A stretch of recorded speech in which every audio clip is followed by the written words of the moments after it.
Assalamualaikum warahmatullahi wabarakatuh. Waalaikumsalam warahmatullahi wabarakatuh.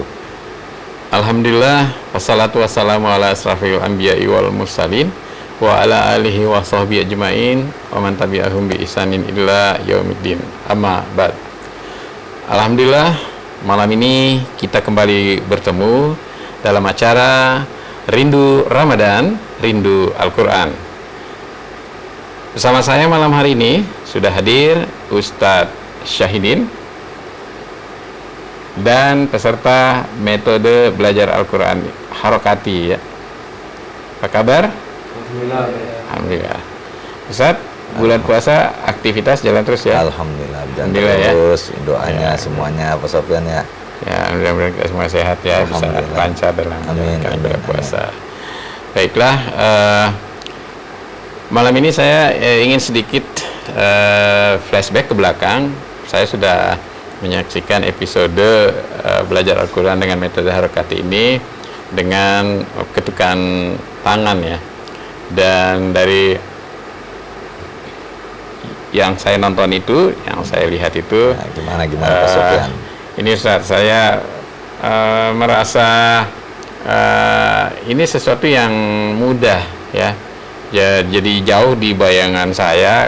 Kalau dengar itu metode-metode yang lain yang sebelumnya itu kelihatannya agak ribet ya buat saya nih. Baik, tapi ya. Setelah menonton itu saya melihat bahwa ini sesuatu yang metode yang sangat mudah dan menyenangkan dan interaktif gitu ya. Dan ini juga sekaligus menjadi nostalgia buat saya, yang sebetulnya bagi saya ketukan-ketukan itu tidak asing, karena ketika saya kecil belajar Al-Quran di madrasah itu gurunya selalu mengetuk-ngetuk gitu ya. Sekarang kita nih belajar sekarang itu. Kita yang mengetuk-ngetuk dan kita dan itu. Guru kita yang mengetuk-ngetuk, jadi tidak satu pihak ya, tidak satu arah. Nah, dari sini saya melihat bahwa ini sebuah metode yang Ustadz temukan ini patut dikembangkan. Insyaallah. Itu ya Ustaz ya. Jadi bisa diterapkan di sekolah, di DKM masjid, di majelis taklim yang ingin menerapkan belajar metode ini.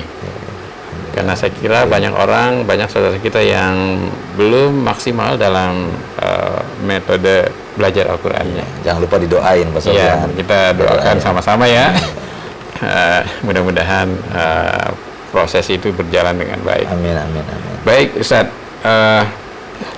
malam ini saya akan sedikit mengelaborasi dengan Ustadz nih dari metode yang sudah Ustadz bikin ini, Ustadz menulis ini dasarnya apa nih sampai lahirnya metode ini, Ustadz?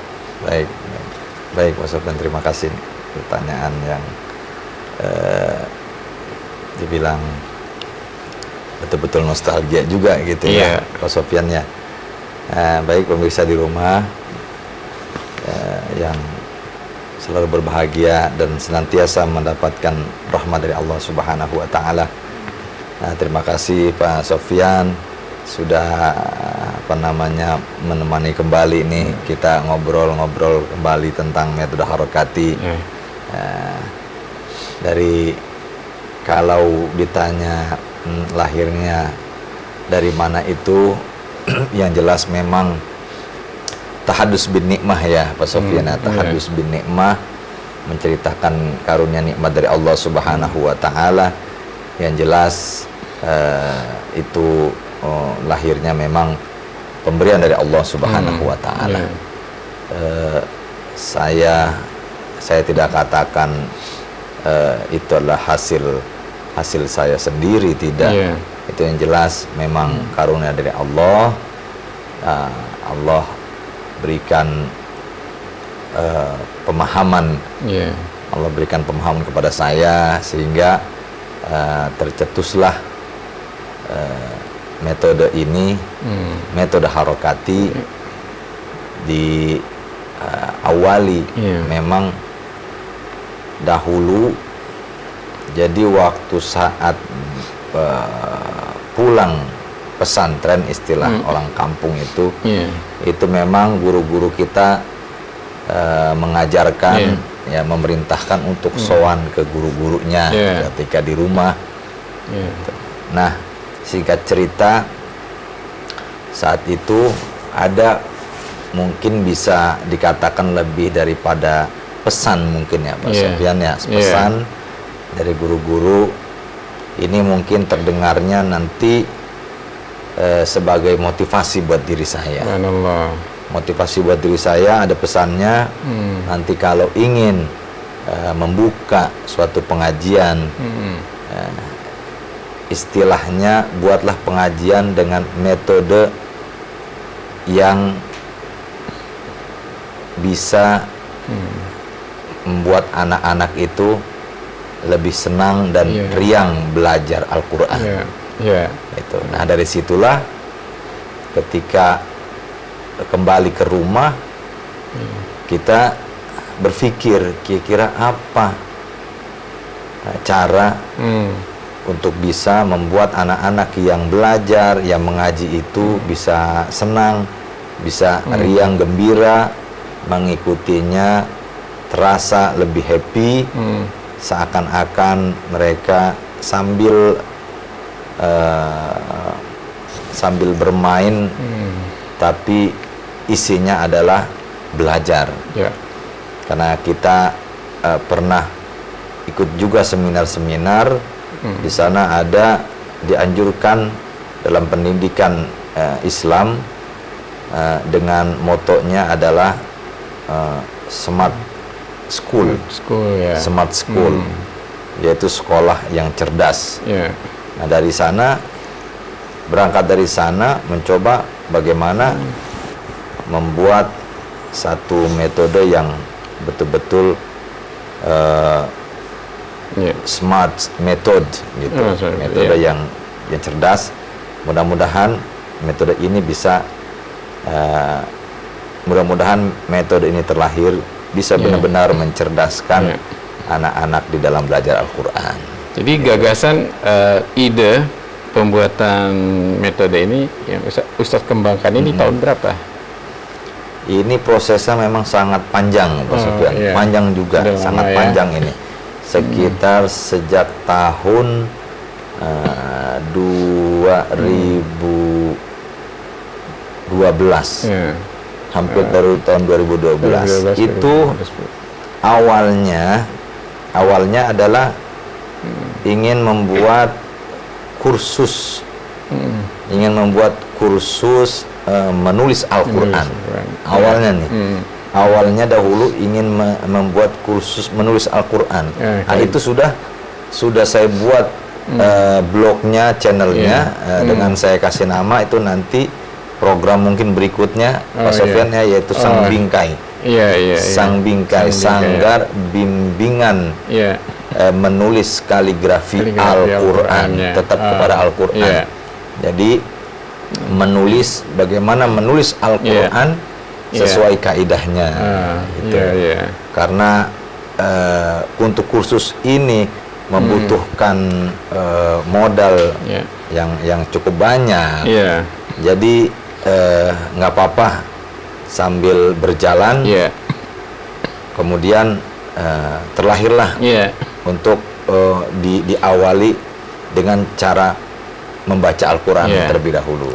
Begitu Pak Sofyan. Jadi orang-orang yang belajar membaca Al-Quran ini kemudian setelah itu bisa menaikkan levelnya dengan menulis ya. Dan ini saya kira suatu niat yang sangat baik Ustaz, karena di zaman sekarang ini kan anak generasi muda kita ini sudah banyak yang mungkin kurang jelek lah kalau saya bilang begitu ya. Tulisan Arabnya gitu kan. Padahal ini sesuatu yang maksudnya juga bisa dikembangkan ya. Kalau saya dulu di SD itu ada pelajaran menulis khat ya, namanya khat. Khat ya. Nah, ini saya lihat ini kalau zaman sekarang tuh saya jarang temuin gitu. Jadi kalau Ustaz kemudian mengembangkan ini menjadi bingkai ini sebuah upaya yang sangat positif Ustaz ya. Metode harokat ini sendiri juga ada singkatannya ya? Betul. Apa itu Ustaz ininya? Orang kan taunya metode betul. harokat ya. Nah, ini harokati. Harokat membaca Al-Qur'an. Harokat membaca Al-Qur'an. Ketukan membaca Al-Qur'an interaktif. Interaktif. Kata kuncinya itu tadi interaktif betul, ya. Interaktif Sehingga terjadi suasana yang cair ketika kita belajar membaca Al-Qur'an ini. Nah, Ustaz, saya juga ada terima WhatsApp-nya dari pemirsa nih yang menanyakan profil Ustadz yang lebih detail gitu kan, pendidikannya bagaimana, dan ini mungkin mereka sepertinya sudah ada tertarik interest untuk juga belajar metode yang Ustadz ciptakan ini. Silakan Ustadz. Baik. Ya, terima kasih Pak Sofyan sekali lagi. Pemirsa di rumah, juga peserta di studio, pembelajaran atau pendidikan saya pribadi sebenarnya biasa-biasa aja. Biasa seperti yang lain-lain. Yakni sekolah dasarnya SD, SDN 04 pagi Pegadungan. Kemudian melanjutkan ke MTS. Nah, alhamdulillah tahadus bin nikmah orang tua, Allahumma yarham almarhum almarhumah punya keinginan memondokkan anaknya. Jadi sanawiyah saya dipondokkan di daerah Tambun Bekasi. Di Tambun ya. Yaitu pondok pesantren El Nur El Kasyaf. El Nur El Kasyaf. Singkatan yang terkenalnya adalah YAPING. YAPING, Yayasan Perguruan Islam El Nur El Kasyaf. Pengasuh pondok saat itu adalah almarhum al-maghfurullah Kiai Haji Dr. Andes Muhammad Dawam Anwar. Kiai Haji Dr. Andes Muhammad Dawam Anwar. Alhamdulillah sampai selesai di pesantren sanawiyahnya sampai kelas 3, dan di pesantren El Nur El Kasyaf atau YAPING itulah saya pertama kali memang menimba ilmu khad gitu. Di samping juga memang termasuk pembacaan Al-Qur'annya sudah dimulai di pesantren itu. Gitu. Nah, kemudian melanjutkan aliyahnya, saya dipindahkan, aliyahnya pindah di pondok pesantren Darul Rahman. Pesantren Darul Rahman. Masih di kawasan Darul Rahman, masih di kawasan Senopati. Iya, pimpinan daripada Abuya Kiai Haji Syukron Mahmud. Saya Senopati Jakarta Selatan ya. Kiai Haji Syukron Mahmud. Semoga beliau, kita doakan beliau dijaga kesehatan oleh Allah, dipanjangkan umurnya. Semoga beliau mendapatkan kesehatan yang luar biasa, karena satu-satunya guru kita di Jakarta. Gitu. Alhamdulillah sampai selesai kelas aliyahnya. Nah, di situ pun banyak mendapatkan ilmu-ilmu, bil khusus di Darul Rahman itu adalah ilmu lughah, ilmu bahasa.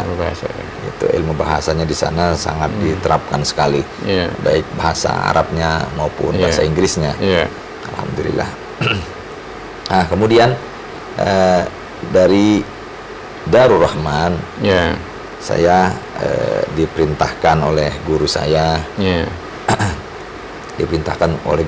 untuk menimba ilmu Quran kembali.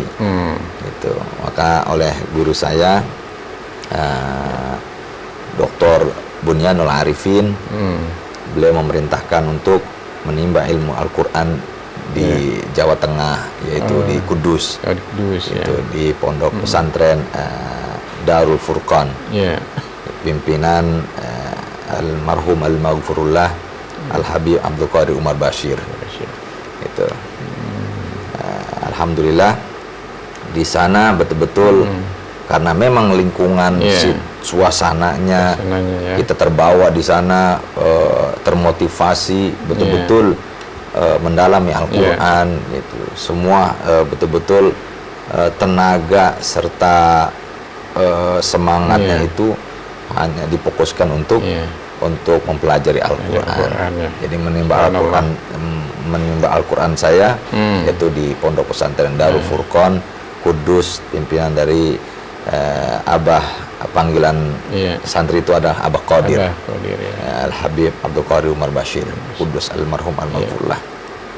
Nah, kemudian tidak lama orang tua untuk minta kembali pulang, gitu, minta kembali pulang karena sudah beberapa tahun itu kita sudah di pesantren 6 sampai 7 sudah 8 ya. Dan kemudian orang tua minta saya kuliah, saya kuliah. Akhirnya daftar di Universitas Islam Negeri. UIN Syarif Hidayatullah Ciputat. Saya mendaftar di Dirasat Islamiyah, di jurusan Dirasat Islamiyah. Sudah daftar dan sudah ikut tes segala macam, semua sudah ikut. Namun lagi-lagi guru saya memerintahkan lagi dan memberi arahan untuk mencoba masuk kuliah di Ma'had Ali. Ma'had Ali itu setingkat perguruan tinggi. Ya. Nah, Ma'had Ali setingkat perguruan tinggi. Di mana itu? Itu di Kebayoran Lama. Oh, Kebayoran Lama ya. Nama perguruan tingginya adalah Ma'had Ali Al-Arba'in. Ma'had Ali Al-Arba'in Al-Ashiratus Syafi'iyah.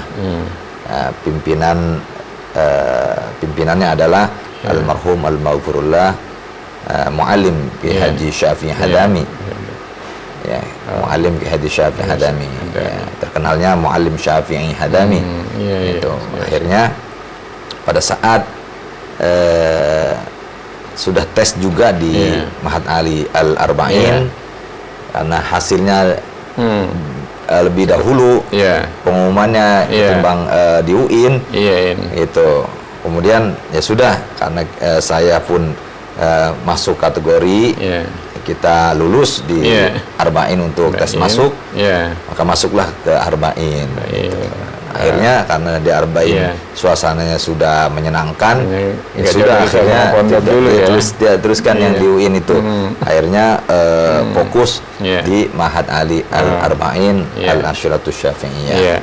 Yaitu pimpinan Muallim Ki Haji Syafi'i Hadami bin Muhammad Salih Raidi Al-Maghfurullah, Allah yarham. Semoga beliau akan dirahmati Allah Subhanahu wa taala dan ilmu-ilmunya bermanfaat untuk kita semuanya.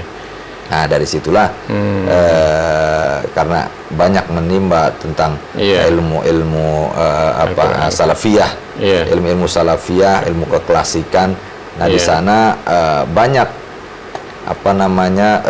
anjuran-anjuran untuk bagaimana kita menciptakan atau membuat terobosan-terobosan sampai guru-guru atau dosen-dosen yang mengajar kami di Ma'had Ali Arba'in menganjurkan untuk sebisa mungkin membuat tulisan-tulisan. Nah, di sanalah seperti guru kami Ki Haji Muhammad Fakhruddin bin Sufyan Al-Bantani, beliau selalu motivasi santri-santri pada saat itu untuk selalu tulis apa yang bisa ditulis saja, dimulai atau ditradisikan santri itu menulis.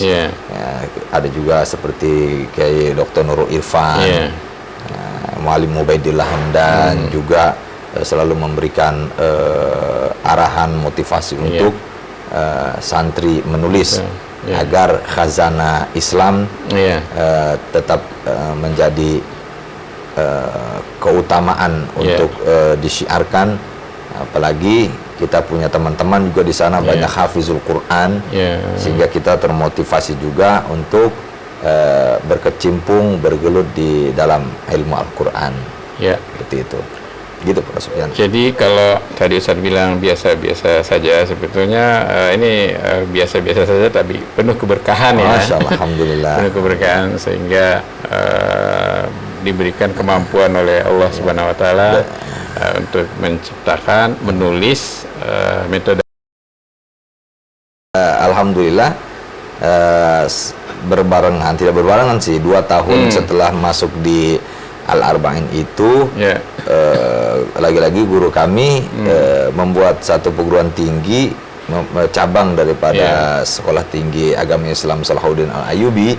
Jadi kemudian saya ikut formalnya, ikut kuliah formalnya di Salahuddin Al-Ayyubi di tempat beliau, sehingga selesai di Arba'in pun selesai juga di Sekolah Tinggi Salahuddin Al-Ayyubi itu. Alhamdulillah ya.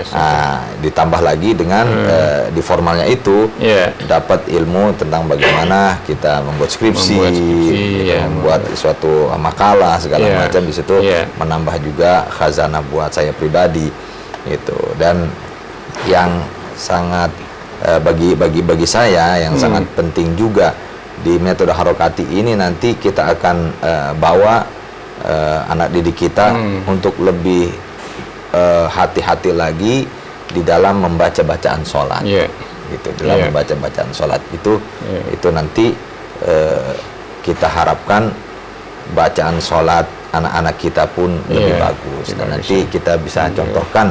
Jadi peserta juga, ya, santri-santri metode harokati ini juga sudah mempelajari bacaan sholatnya plus dengan ketukan tangannya. Gitu. Biasa nanti saja. Bisa gitu. Jadi guru-guru ustadz itu juga sangat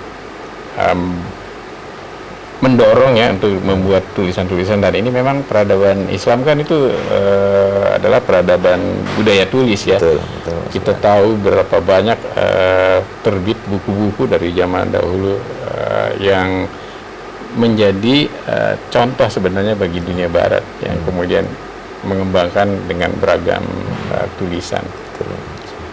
Baik Ustadz, pemirsa, kita sudah mendengarkan latar belakang Ustadz yang pendidikannya dimulai dari SD sampainya perguruan tinggi di sekitar lingkungan pesantren ya. Dan ini menjadi bekal beliau untuk menciptakan tulisan, membuat metode dalam mempelajari Al-Quran dengan cara yang menyenangkan dan mudah. Baik, sampai di sini pertemuan kita malam hari ini. Kita akan bertemu kembali di episode berikutnya di acara Rindu Ramadan, Rindu Al-Quran. Terima kasih Ustadz.